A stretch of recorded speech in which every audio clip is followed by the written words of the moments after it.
सभी भगवत प्रेमियों को अनिल गुप्ता का नमस्कार। आज पुरुषोत्तम मास के 6वें दिन मैं आपको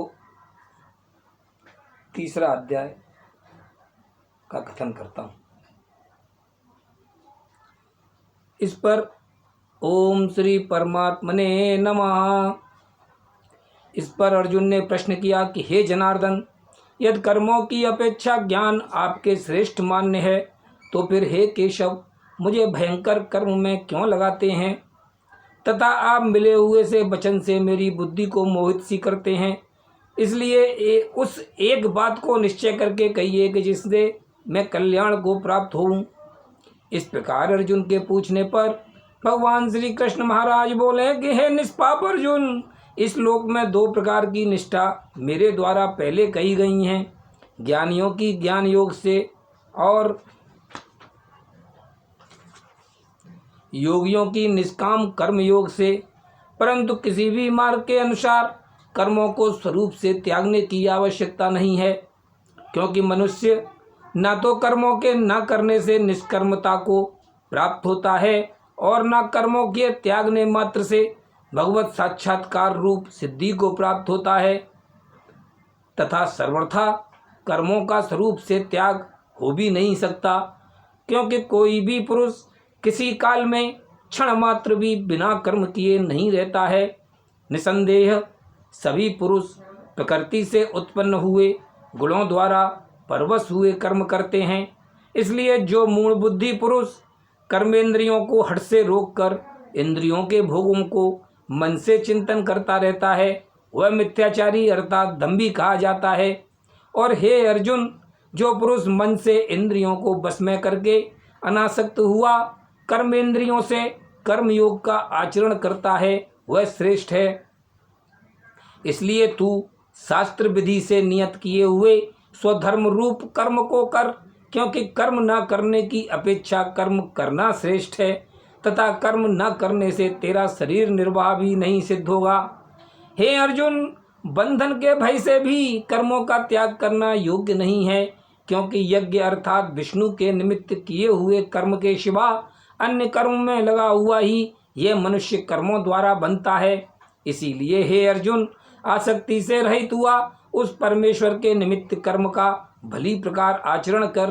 कर्म न करने से तू पाप को भी प्राप्त होगा, क्योंकि प्रजापति ब्रह्मा ने कल्प के आदि में यज्ञ सहित प्रजा को रचकर कहा कि इस यज्ञ द्वारा तुम लोग वृद्धि को प्राप्त हो, और यह यज्ञ तुम लोगों को इच्छित कामनाओं के देने वाला होवे, तथा तुम लोग इस यज्ञ द्वारा देवताओं की उन्नति करो और वे देवता लोग तुम लोगों की उन्नति करें।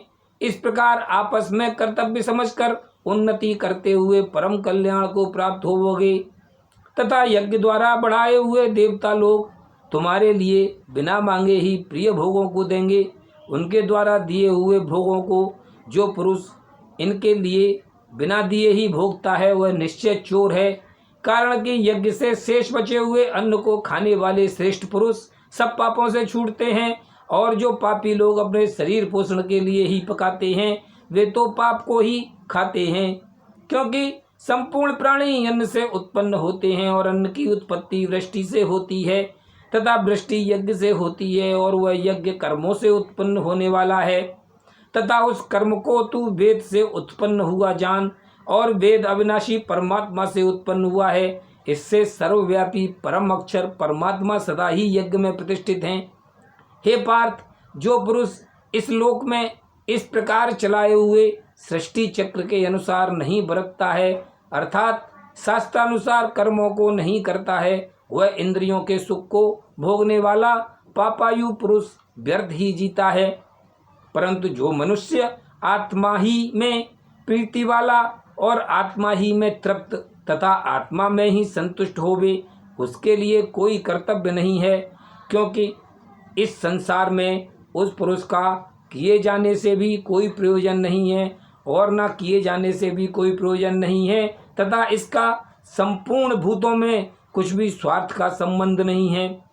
तो भी उसके द्वारा केवल लोकहितार्थ कर्म किए जाते हैं। इससे तू अनासक्त हुआ निरंतर कर्तव्य कर्म का अच्छी प्रकार आचरण कर, क्योंकि अनासक्त पुरुष कर्म करता हुआ परमात्मा को प्राप्त होता है। इस प्रकार जनकादि ज्ञानी जन भी आसक्ति रहित कर्म द्वारा ही परम सिद्धि को प्राप्त हुए हैं। इसलिए तथा लोक संग्रह को देखता हुआ भी तू कर्म करने को ही योग्य है, क्योंकि श्रेष्ठ पुरुष जो जो आचरण करता है अन्य पुरुष भी उसके ही अनुसार बरतते हैं।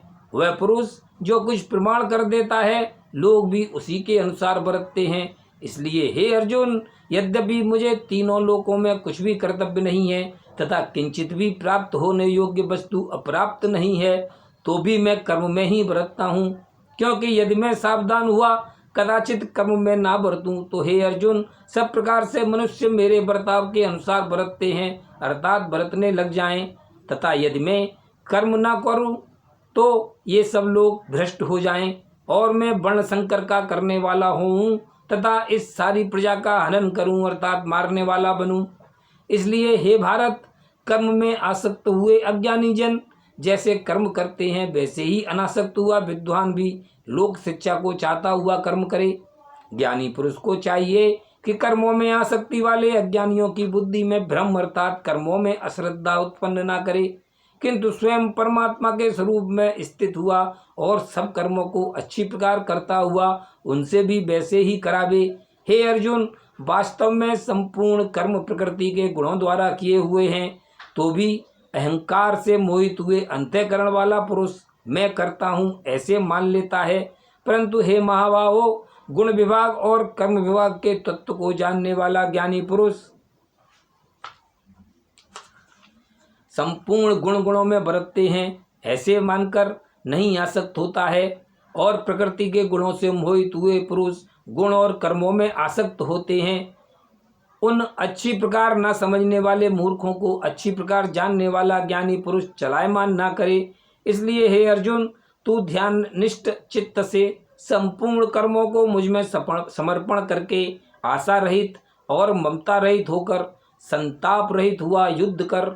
हे अर्जुन, जो कोई भी मनुष्य दोष बुद्धि से रहित और श्रद्धा से युक्त हुए सदा ही मेरे इस मत के अनुसार बरतते हैं वे पुरुष संपूर्ण कर्मों से छूट जाते हैं, और जो दोष दृष्टि वाले मूर्ख लोग इस मेरे मत के अनुसार नहीं बरतते हैं उन संपूर्ण ज्ञानों में मोहित चित्त वालों को तू कल्याण से भ्रष्ट हुए ही जान, क्योंकि सभी प्राणी प्रकृति को प्राप्त होते हैं अर्थात अपने स्वभाव से परवश हुए कर्म करते हैं। ज्ञानवान भी अपनी प्रकृति के अनुसार चेष्टा करता है, फिर इसमें किसी का हट क्या करेगा। इसलिए मनुष्य को चाहिए कि इंद्रिय के अर्थ में अर्थात सभी इंद्रियों के भोगों में स्थित जो राग और द्वेष हैं उन दोनों के बस में नहीं होवे, क्योंकि इसके वे दोनों ही कल्याण मार्ग में विघ्न करने वाले महान शत्रु हैं। इसलिए उन दोनों को जीतकर सावधान हुआ स्वधर्म का आचरण करे, क्योंकि अच्छी प्रकार आचरण किए हुए दूसरे के धर्म से गुण रहित भी अपना धर्म उत्तम है। अपने धर्म में मरना भी कल्याणकारक है और दूसरे का धर्म भय को देने वाला है। इस बार अर्जुन ने पूछा कि हे कृष्ण, फिर वह पुरुष बलात् लगाए हुए के सदृश ना चाहता हुआ भी किससे प्रेरा हुआ पाप का आचरण करता है। इस प्रकार अर्जुन के पूछने पर श्री कृष्ण महाराज बोले कि हे अर्जुन, रजोगुण से उत्पन्न हुआ यह काम ही क्रोध है, यही महाअसन अर्थात अग्नि के सदृश भोगों से न तृप्त होने वाला और बड़ा पापी है। इस विषय में इसको ही तू वैरी जान। जैसे धुएं से अग्नि और मल से दर्पण ढका जाता है तथा जैसे जेर से गर्भ ढका हुआ है वैसे ही उस काम के द्वारा यह ज्ञान ढका हुआ है। और हे अर्जुन, इस अग्नि सदृश न पूर्ण होने वाले काम रूप ज्ञानियों के नित्य बैरी से ज्ञान ढका हुआ है। इंद्रियां, मन और बुद्धि इस काम के वासस्थान कहे जाते हैं और यह काम इन मन, बुद्धि और इंद्रियों द्वारा ही ज्ञान को आच्छादित करके इस जीवात्मा को मोहित करता है। इसलिए हे अर्जुन, तू पहले इंद्रियों को बस में करके ज्ञान और विज्ञान के नाश करने वाले इस काम पापी को निश्चय पूर्वक मार। और यदि तू समझे कि इंद्रियों को रोककर काम रूप वैरी को मारने की मेरी शक्ति नहीं है तो तेरी ये भूल है, क्योंकि इस शरीर से तो इंद्रियों को पर श्रेष्ठ, बलवान और सूक्ष्म कहते हैं, और इंद्रियों से पर मन है, और मन से भी पर बुद्धि है, और जो बुद्धि से भी अत्यंत पर है वह आत्मा है। इस प्रकार बुद्धि से पर अर्थात सूक्ष्म तथा सब प्रकार बलवान और श्रेष्ठ अपने आत्मा को जानकर और बुद्धि के द्वारा मन को वश में करके, हे महाबाहो, अपनी शक्ति को समझकर इस दुर्जय काम रूप शत्रु को मार। इति श्री भगवद गीता रूपी उपनिषद एवं ब्रह्म विद्या तथा योग शास्त्र विषयक श्री कृष्ण और अर्जुन के संवाद में कर्मयोग नामक तीसरा अध्याय समाप्तम। बोलो श्री कृष्ण भगवान की जय, बोलो श्रीमद् भागवत गीता की जय। मेरे प्रोत्साहन के लिए मेरे YouTube चैनल को सब्सक्राइब करें, लाइक करें, शेयर करें। नमस्कार।